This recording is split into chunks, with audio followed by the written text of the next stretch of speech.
In September 1977, in an apartment on Avenue Georges Mondel in the 16th arrondissement of Paris, a woman is alone. The rooms are large and expensively furnished, and almost perfectly silent. It is the kind of silence that presses against you. The particular silence of a home where a voice that once filled La Scala and the Metropolitan Opera and the Royal Opera House now fills nothing at all. The world called her La Divina, the Divine One.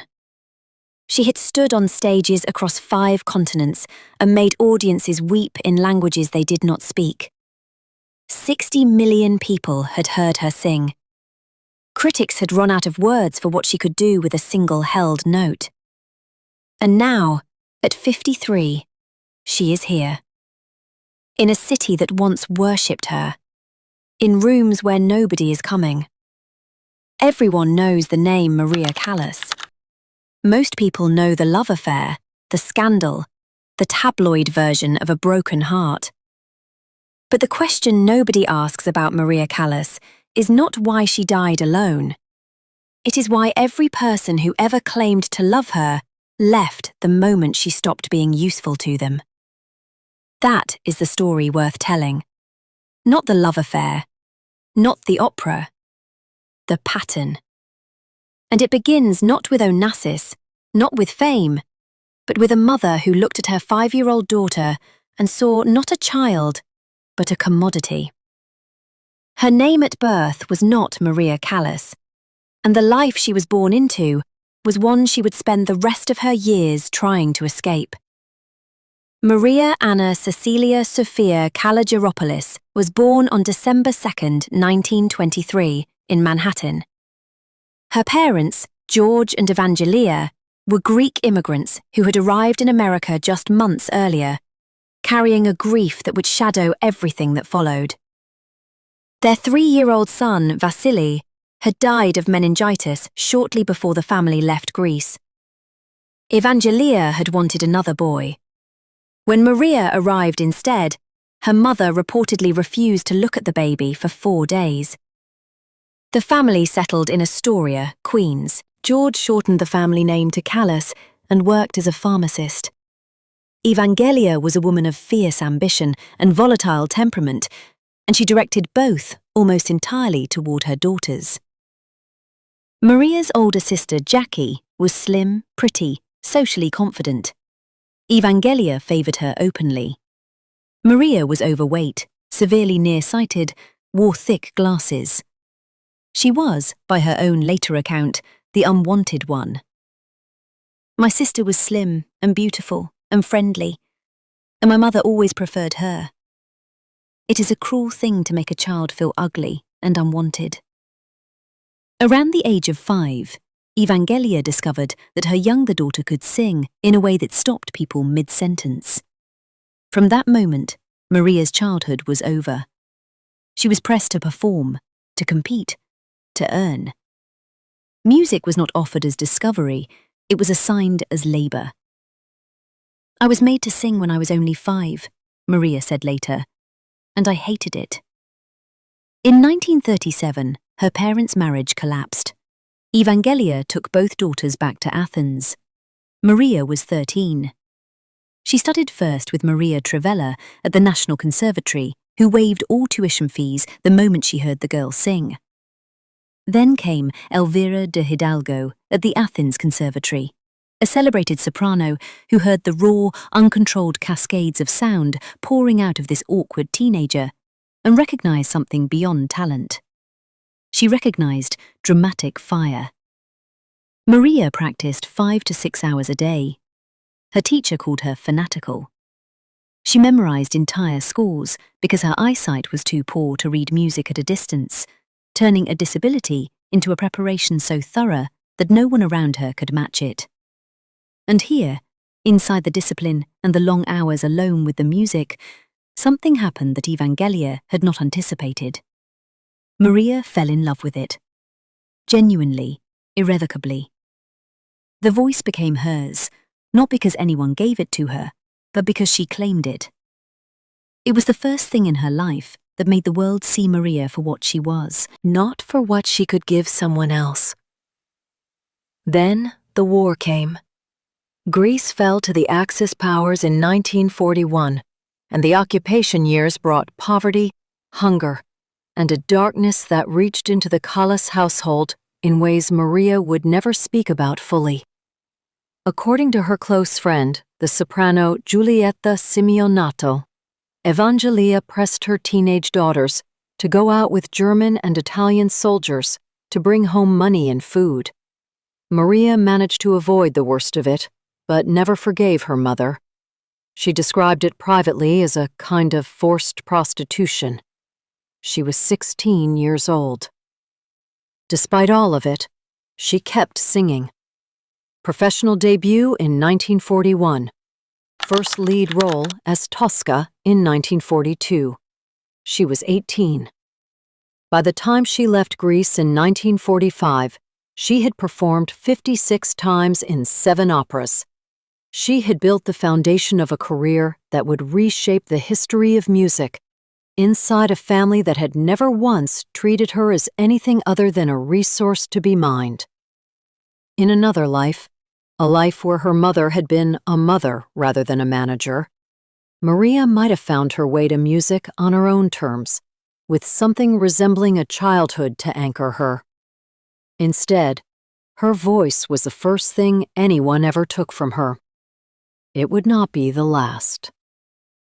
In 1945, Maria returned to New York and reunited with her father. She auditioned for the Metropolitan Opera. They offered her roles she believed she was wrong for, and she turned them down. It was a decision that revealed something important about her even then. She would rather have nothing than accept something beneath what she knew she could do. In the summer of 1947, she arrived in Verona, Italy, to sing in La Gioconda at the Arena. She carried a cardboard suitcase held together with string. She had almost nothing. And there, in the audience of her debut, sat Giovanni Battista Meneghini. He was 51 years old, a wealthy industrialist with a fascination for sopranos. Maria was 23. He pursued her with the steady confidence of a man who had always gotten what he paid for. They became lovers, then partners, then married in 1949. Meneghini became her husband and her manager, and for the next decade he controlled her career, her finances, and her daily schedule with the same efficiency he applied to his business interests. Under his management, Maria's career detonated. La Scala, Covent Garden, the Met, the Lyric Opera of Chicago. She didn't just perform roles, she reinvented them. She proved that an opera singer could be a dramatic actress of the highest order, that the voice and the body and the emotional truth of a character could fuse into something audiences had never experienced before. The world called her La Divina. She was, by almost universal agreement, the greatest soprano of her generation and possibly of any generation. But the pattern that had begun with her mother was already repeating itself. Like Evangelia before him, Meneghini had recognized the extraordinary instrument Maria possessed and organized his entire life around extracting profit from it. Letters she wrote later revealed the scope of it. "My husband continues to fool me," she wrote, "after he stole half of my property, putting all the money in his name since the day we got married. I was a fool to trust him." The woman who filled opera houses across the world was being quietly robbed by the man who slept beside her. Meanwhile, her mother found her own way to cash in. In 1960, Evangelia published a book titled My Daughter, Maria Callas, selling her daughter's private pain to the public for profit. Maria had already cut off contact a decade earlier. The book confirmed every reason why. And then there was the voice. By the mid-1950s, something had begun to shift. An unevenness in higher registers, a wobble that hadn't been there before. Around the same period, Maria undertook a dramatic physical transformation, losing nearly 80 pounds and reshaping herself from a heavy, uncomfortable figure into a striking, angular beauty the press compared to Audrey Hepburn. The transformation made her a global celebrity far beyond opera. But some vocal experts believe it destabilized the breath support that had anchored her extraordinary range. The instrument was beginning to crack, and with it, the only thing that had ever made people stay. By the late 1950s, Maria Callas had everything the world could see: fame, wealth, stages that emptied when she canceled and filled when she returned. And she had no one who loved her for anything other than what she could produce. Her mother had harvested her childhood. Her husband had harvested her earnings. Her voice, the one thing that was truly hers, was starting to leave. It was at this precise moment, when the instrument was faltering and the loneliness was becoming unbearable, that she met Aristotle Onassis. And what happened next was not a love story. It was the final repetition of a pattern that had been running since she was 5 years old. They met in Venice in the summer of 1957 at a party hosted by the American gossip columnist Elsa Maxwell, held in Maria's honor after a performance in Donizetti's Anna Bolena. Aristotle Onassis was there. He was short, not handsome, enormously wealthy, and possessed of a charm that people who encountered it described as almost gravitational. He later told a friend that there had been a natural curiosity between them. "We were the most famous Greeks alive in the world," he said. It was a revealing comment. He did not say they had a connection. He said they had a status. The relationship did not begin in earnest until 2 years later. In 1959, Onassis invited Maria and Meneghini aboard his legendary yacht, the Christina, for a 3-week Mediterranean cruise. Winston Churchill was among the guests. Somewhere during those weeks at sea, the affair ignited, visibly in front of the crew, the guests, and eventually the world's press. By the time the cruise ended, both marriages were finished. Meneghini was devastated. Onassis's wife, Tina Livanos, filed for divorce, citing adultery.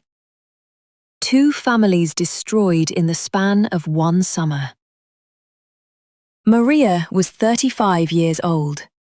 She believed she had finally found someone who wanted her, not the soprano, not the career, not the instrument, but her. She told the director, Franco Zeffirelli, in 1963 that she had stopped practicing her singing because "I have been trying to fulfill my life as a woman." She stepped away from the stages that had defined her entire existence to be with a man who, she believed, was the first person to truly understand and accept her. She was wrong about that, but it would take years for the full shape of her mistake to become visible. What Onassis actually wanted was not difficult to understand if you looked at it from the outside rather than from inside Maria's hope. He was fabulously wealthy, but socially excluded. Old money Greek society regarded him as an outsider, a self-made man from Smyrna with no pedigree. Maria Callas gave him cultural legitimacy. Her fame opened doors his money alone could not. Her biographer put it plainly. He was attracted to her celebrity. He did not want a bland woman. He wanted a trophy that could sing. And so the pattern repeated. But this time, it took more from her than anything before it. Maria became pregnant in 1960. According to biographer Nicholas Gage, the child was a boy who died just hours after birth. She became pregnant again in 1963 and miscarried. In 1966, she became pregnant a third time. Onassis told her he would end the relationship if she kept the child. Maria had an abortion. 3 pregnancies, 3 losses. She was, according to people close to her, always alone when she lost the children. The man she had given up everything for was not beside her in any of those moments.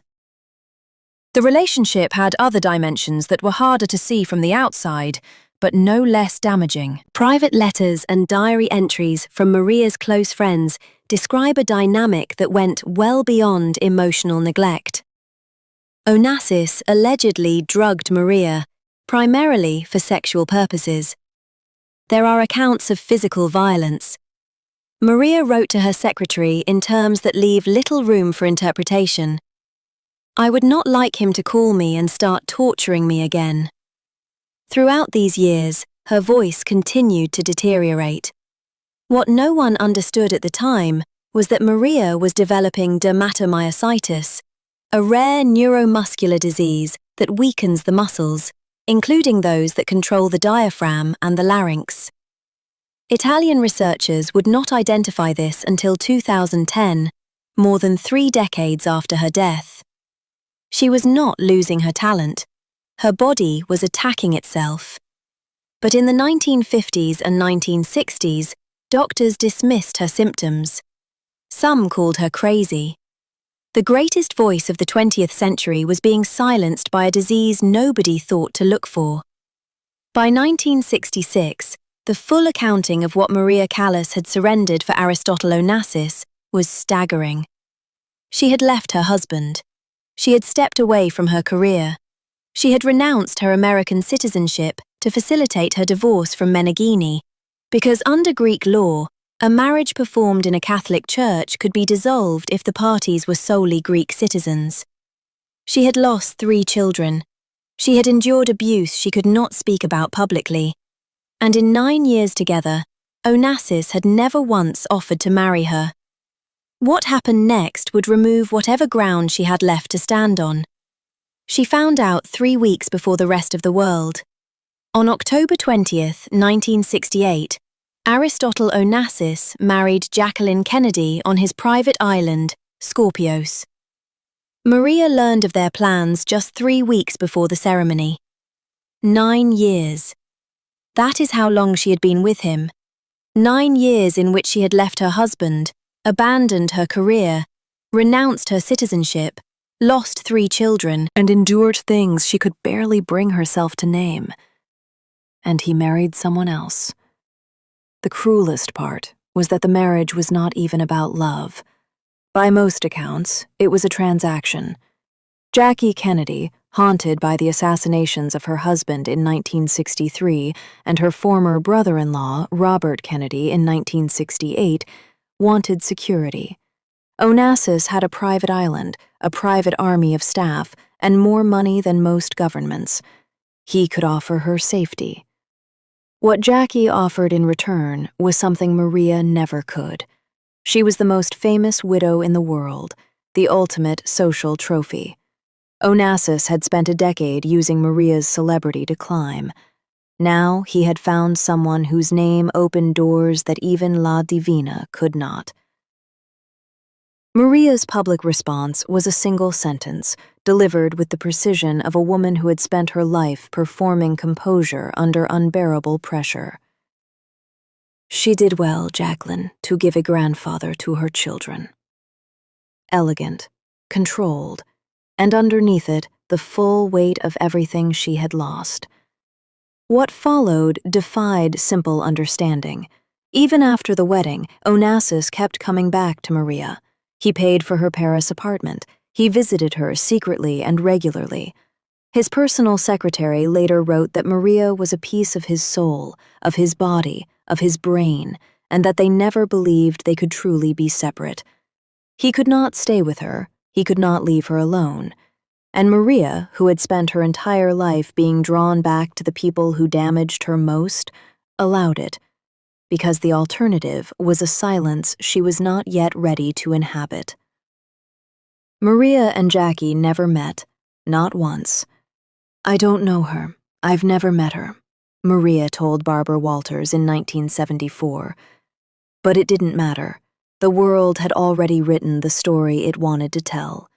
The love triangle, the scorned diva, the woman who lost.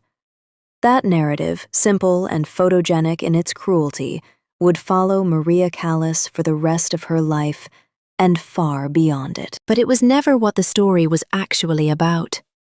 What it was about was the final repetition of a pattern Maria had known since childhood. Someone recognizing what she could give them, taking it, and moving on the moment they found something more useful. After the wedding on Scorpios, Maria retreated to Paris. The apartment on Avenue Georges Mandel in the 16th arrondissement, paid for by the man who had just married someone else, became her world. She was 44 years old. She had spent 2 decades on the most prestigious stages on Earth, and now the stage was a set of rooms overlooking a quiet street in a city that had once thrown itself at her feet. She tried to come back. That should be said clearly, because the narrative that Maria Callas simply gave up and faded away is not accurate. She fought. In 1971, she accepted a role in Pier Paolo Pasolini's film Medea, a non-singing part that she hoped would open a second career. The film was a commercial failure. Pasolini later published poetry about her that she found exploitative. Another man, another extraction, another disappointment. That same year, she began teaching master classes at Juilliard in New York. The students who attended those sessions between 1971 and 1972 described a woman who was exacting, generous, and still possessed of an understanding of the voice that was unmatched by anyone alive. She could hear things in a young singer's technique that no other teacher could identify. The instrument that had failed her physically still lived in her mind, in her ear, in the ways she understood music at a cellular level. She could no longer produce the sound. She could still teach others how to find it. In 1973 and 1974, she toured Europe, North America, and the Far East alongside tenor Giuseppe Di Stefano. The tour was a painful experience. Her voice was unreliable. Reviews were mixed at best, cruel at worst. There were nights when the wobble that had haunted her for years became impossible to conceal, and she stood before audiences who remembered what she had been and could hear what she no longer was. Her final public performance was in Sapporo, Japan, in November 1974. She was 50 years old. She walked off a stage for the last time and did not return. On March 15, 1975, Aristotle Onassis died of respiratory failure in Paris. He was 69. Despite everything he had done, despite the betrayal, the abuse, the marriage to Jackie, Maria was devastated. According to those close to her, she never recovered from his death. The man who had taken the most from her was also, by her own reckoning, the only person who had ever made her feel understood. That contradiction is not easy to hold, but it is the truth of what she felt, and reducing it to something simpler would be dishonest. The years that followed were years of almost complete isolation. Maria rarely left the apartment. She saw almost no one. She developed a dependency on mandrax, a sedative that dulled the edges of days that had become unbearable in their emptiness.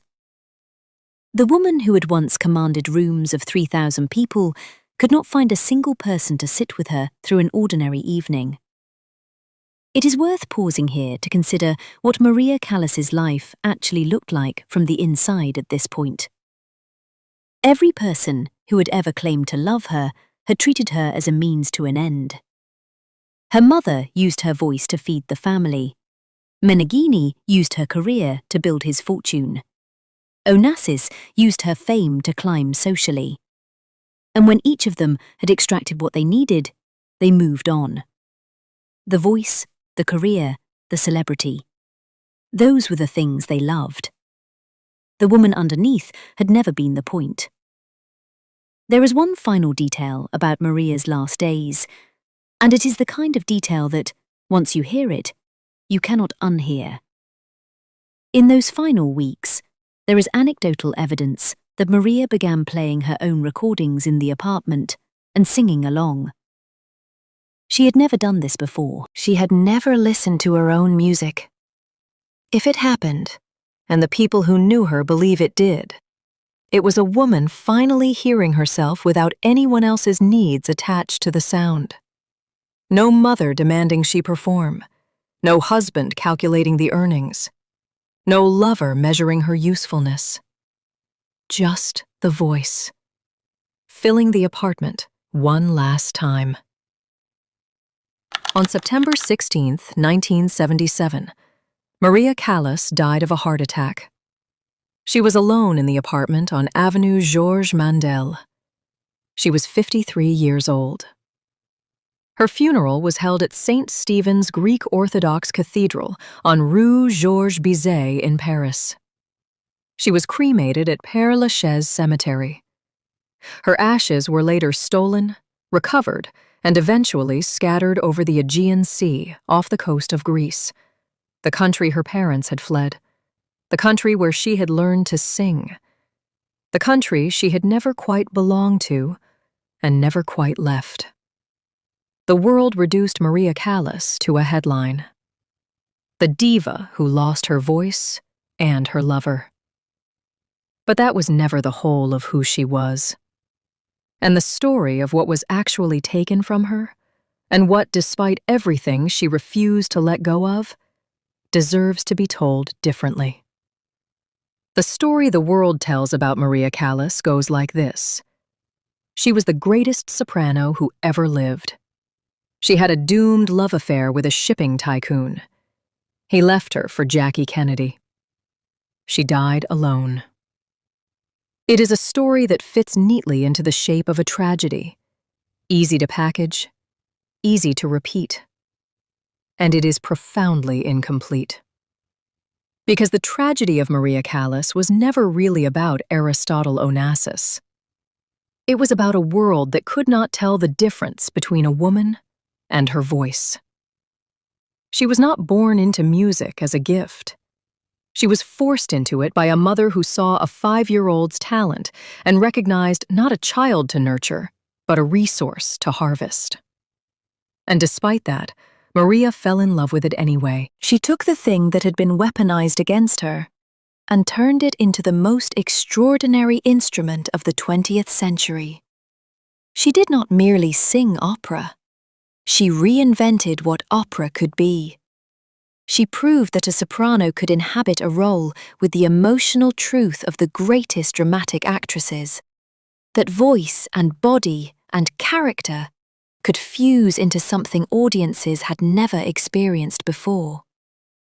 Every opera singer who followed her performed in a world she had made possible. She did all of this while nearly blind on stage, memorizing entire scores because she could not see the conductor, turning a disability into a preparation so complete that no one alive could match it. The cruelest pattern in her life was not that people left her. It was that they stayed only as long as she was producing something they could use. Her mother stayed as long as the voice brought in money and food. Meneghini stayed as long as the career generated profit. Onassis stayed as long as her fame enhanced his social position. When the voice cracked, when the career slowed, when a more famous woman appeared on the horizon, each of them moved on. Every single one. She had survived a childhood without love, a war without safety, a marriage without honesty, and a love affair without dignity. She had lost 3 children, 1 to death, 1 to miscarriage, 1 to a man who threatened to leave if she carried the pregnancy to term. She had lost her voice to a disease nobody correctly diagnosed for more than 30 years. She had lost the man she loved to a transaction dressed up as a wedding. And she had kept going.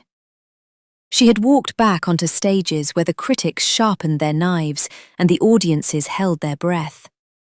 She had stood before students at Juilliard and taught them what the voice could do, even after her own could no longer demonstrate it. She had kept showing up in a world that had stopped showing up for her. That part tends to get lost in the telling. She kept going. She had loved music. Genuinely, desperately loved it. And in the end, alone in a Paris apartment, she was listening to her own recordings, hearing perhaps for the first time what the rest of the world had always heard. Not an instrument, not a commodity, not a means to someone else's ambition. A voice. Her voice. The one thing that, despite everything, had never truly belonged to anyone but her. Maria Callas was not destroyed by Aristotle Onassis. She was destroyed by a world that treated her as an instrument to be played, profited from, and set down when the sound faded. Every person she trusted confused the woman with the voice. They wanted La Divina. They never quite figured out what to do with Maria. Her ashes are in the Aegean now, scattered off the coast of Greece. There is no grave to visit. There is only the water and the recordings and the memory of a sound that once filled the largest rooms in the world, made by a woman who spent her whole life looking for a room small enough to be heard in.